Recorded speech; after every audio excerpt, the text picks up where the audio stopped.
आज के पॉडकास्ट में हमारे मेहमान हैं कृष्ण गुंबर जी। गुंबर साहब का सिरसा में बड़ा नाम है, कई बार नगर पार्षद रह चुके हैं, फिलहाल रोडवंश सेवा सदन के प्रधान भी हैं और आज उनसे बात करेंगे प्रॉपर्टी को लेकर। सिरसा के अंदर प्रॉपर्टी, पूरे हरियाणा के अंदर मैं कहूँ तो प्रॉपर्टी बूम पर थी और सिरसा में तो ये उछाल काफ़ी था, क्योंकि जो एनसीआर का एरिया है वहाँ भूमि अधिग्रहण हुआ तो वो सारे जितने किसान वहाँ के थे उन्होंने लगभग सिरसा, फतेहाबाद और हिसार में ज़मीनें खरीदनी शुरू की, तो जिससे प्रॉपर्टी में बूम आया। लेकिन एकाएक त्योहारी सीजन में ऐसा क्या हो गया कि प्रॉपर्टी का काम रुक गया? इसकी बारीक जानकारियाँ देंगे कृष्ण गुंबर जी। गुंबर साहब, आपका स्वागत है। नमस्कार जी ब्रजेश जी, सभी पत्रकार भाई सभी को बहुत बहुत दिवाली की बहुत बहुत बधाई, भैया दूज की और अपने धनतेरस की बहुत बहुत बधाई। गुंबर साहब, ऐसा क्या कारण है जो एकाएक इतनी प्रॉपर्टी उछाल पर थी, एकाएक हिसार रोड तो खास करके चुप्पी छा गई? देखो जी, इसमें दो तीन कारण हैं। एक तो जो CLU वाला जो आया ना जी, पहले लोग क्या था कच्ची कॉलोनियाँ काटते थे, उसके अंदर सरकार की सख्ती होने की वजह से ना कि उसमें जब जैसे कि सरकार इसने DTP ने NOC का एरिया मतलब या NOC लिए बगैर रजिस्ट्री नहीं होगी, कॉलोनी नहीं, प्लॉट की रजिस्ट्री नहीं होगी, NDC नहीं मिलती, कई कारण हैं। क्योंकि अब जो चलन है ना जी वो CLU का आ गया है और अब जो सिरसा में CLU वाली कॉलोनियाँ बन रही हैं उससे तो एक तो शहर का सुधार भी होगा। देखो उसमें दो कारण हैं, एक तो शहर डेवलप बहुत करेगा, जैसे अपने मेडिकल कॉलेज आ रहे हैं उसके कारण भी उसमें लोग प्लॉट ज़्यादा खरीदना पसंद करते हैं क्योंकि लोग उसमें अपना पैसा सेफ समझते हैं। या कमर्शियल मार्केट है, जैसे अब अभी इंडस्ट्री में भी एक दो मार्केट आ गई हैं, एक मार्केट हम भी लेके आ रहे हैं बहुत जल्दी लेके आएंगे। तो इसलिए अब सभी ने उस तरीके से सबने अपना काम करने का तरीका भी बदल दिया है। ऐसा सुना जा रहा है अभी लोग प्रॉपर्टी की जगह इंस्टेंट प्रॉफिट लेने के लिए, यानी कि तुरंत लाभ मिल जाए, उसके लिए सोने चांदी में निवेश कर रहे हैं। देखो सबसे बड़ा कारण है सोने का रोज का नया भाव। तो लोग वो कहते हैं प्लाट लेंगे, उसमें अगर हम 4 जने जैसे मिलके पहले पूल करके बना के लेते थे, भी प्लाट ले लेते हैं, 1 करोड़ का प्लाट है, 4 जनों ने लिया, कोई 10 लाख 5 लाख रुपये बच जाएंगे 25 लाख रुपये देने के बाद। मगर जो वो चलन अभी एक बार रुका हुआ है उसका वो ये सोचते हैं ये सोना ले लेते हैं, तो अगला 10-15 लाख का सोना लेता है अपने घर रख लेता है, उसकी वजह से भी प्रॉपर्टी मार्केट में थोड़ी सी मंदी चलती है। गुंबर साहब, एक और बात देखने में आई है कि त्योहारी सीजन में तो सौदे बहुत होते हैं, लेकिन इन दिनों क्यों नहीं हो पा रहे? इसका कारण यह है कि दिवाली इस बार 15 दिन पहले आ चुकी है, क्योंकि आगे जो नवंबर में फसल पूरी आ जाती है, मार्केट में पैसा आ जाता है, व्यापारियों का भी काम चला होता है और शादियों का सीज़न भी नवंबर में ही होता है। उस टाइम सारों तक सारी मार्केट में मतलब पैसे का सर्कल भी चलता है, उसमें रौनक रहती है और काम भी पूरा होता है। तो मतलब फसलें जो हैं वो त्यौहार पहले आ गए, फसलें लेट है, इसीलिए पैसा बाजार त्यौहार का आने का कारण जो पहले है ना जी, उसमें सभी जैसे लोग बिजी हो गए। अब जिम्मेदार है वो अपने खेतों में बिजी है, अब वो फसल मंडी में ले आके ला रहा फटाफट, उसको दिवाली वाला तो उसमें ये होता है दिवाली 15 दिन बाद आती है तो उसका भी जो काम है बड़ा आसान हो जाता है। गुंबर साहब, एक जैसे डबवाली से लेकर बहादुरगढ़ तक पूरे हरियाणा की अगर मैं बात करूँ, जो ये NH9 है, इस पे जो सरकार ने एक रूल ला दिया भी 1 किलोमीटर इधर और 1 किलोमीटर इधर आप कुछ नहीं बना सकते, बनाना है तो परमिशन लो। देखो ऐसा है जी, उसमें क्या किया सरकार ने, उसमें कंट्रोल एरिया लागू कर दिया। यहाँ से तो ये मान लो सिरसा से फतेहाबाद तक की हो गया, क्योंकि दरियापुर से पहले तक सिरसा इसका आ गया, फिर फतेहाबाद का एरिया आ गया। उसमें सरकार की जो नीति है ना वो 1 किलोमीटर की है। 1 किलोमीटर में अगर जो रोड से हाईवे से 1 किलोमीटर तक उसकी जो कंट्रोल एरिया की सीमा है, तो अगर वो आप ज़मीन लेते हो उसमें CLU करवाते हो, जैसे आपने उसमें 35% आपको एरिया मिलता है और 35% में खर्चा भी पूरा लगेगा, डेवलपमेंट भी सरकार के हिसाब से करनी पड़ेगी। पहले ये था जी, आज तक तो ये था भी, आज से महीना पहले तक तो ये NOC एरिया था। कोई भी NOC जिसने होटल बनाना है, मार्केट बनानी है, कुछ भी अदरवाइज हॉस्पिटल बनाना है, कुछ भी तो NOC लेके वो काम कर लेता था। अब वो चीज़ नहीं है, अब उसको पहले सरकार से CLU लेनी पड़ेगी। तो पहले 100 फुट जगह छोड़नी पड़ती थी पार्किंग के लिए, अब सरकार का उसमें 200 फुट का रूल है। 200 फुट खाली पार्किंग, एक किला मान के चलो, आपको पहला किला तो खाली छोड़ना पड़ेगा। ठीक है, वो आपके यूज में पार्किंग में आएगी, सब कुछ आएगी, ज़मीन तो आपकी रहेगी, मगर वो सरकार के रूल तो फॉलो करने पड़ेंगे ना। मतलब एक सरकार ने कानून और बनाया है, हर प्रॉपर्टी डीलर को अपना रजिस्ट्रेशन करवाना पड़ेगा।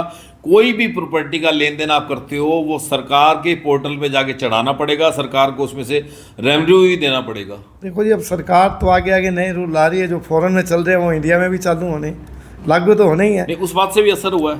देखो उस पर अभी इतना असर नहीं है। देखो कोई भी कानून बनता है उसमें थोड़ा सा टाइम लगता है, फिर सब समझ जाते हैं। तो अपने सिरसा में ना इतने पढ़े लिखे नहीं है लोग, भी जितनी जल्दी फॉलोअप कर जाते हैं। थोड़ा सा टाइम लगेगा, वो भी हो जाएगा।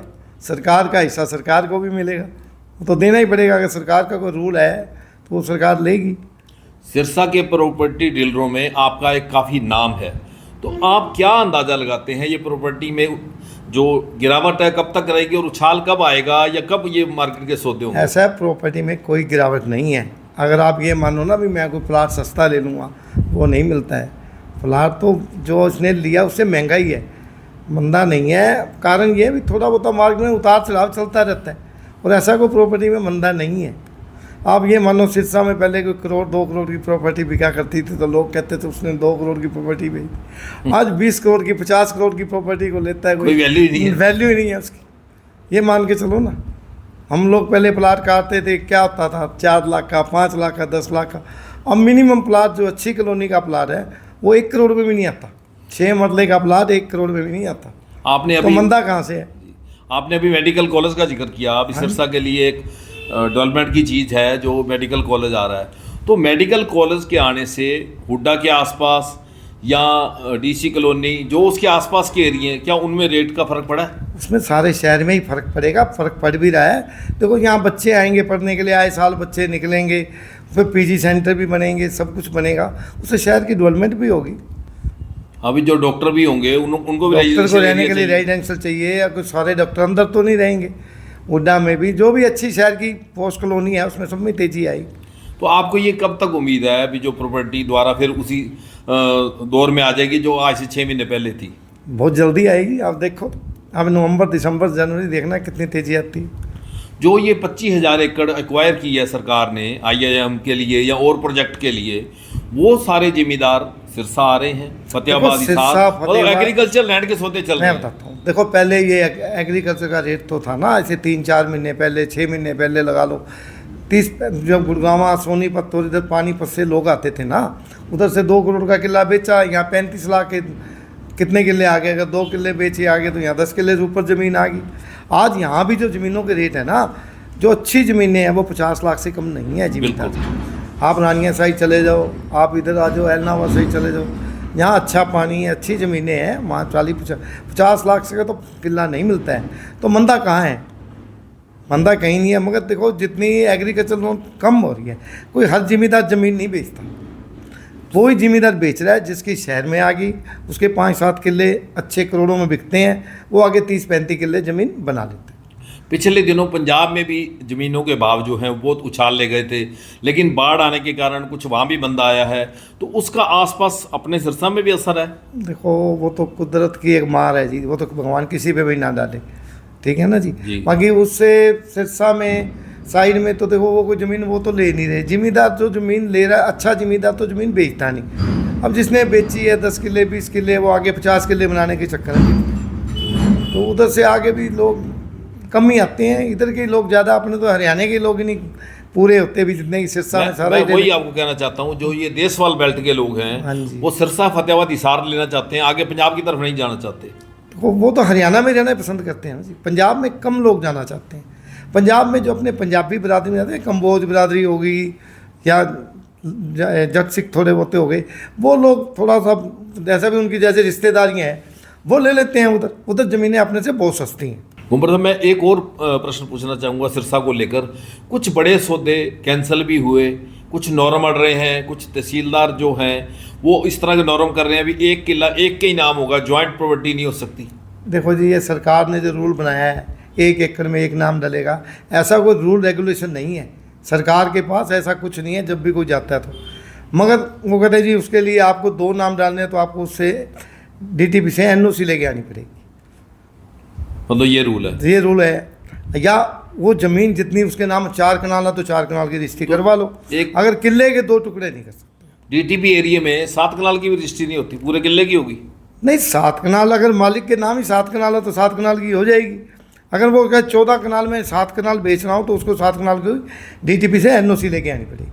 जब वो बिना एनओसी काम नहीं। बिना एनओसी काम नहीं होता।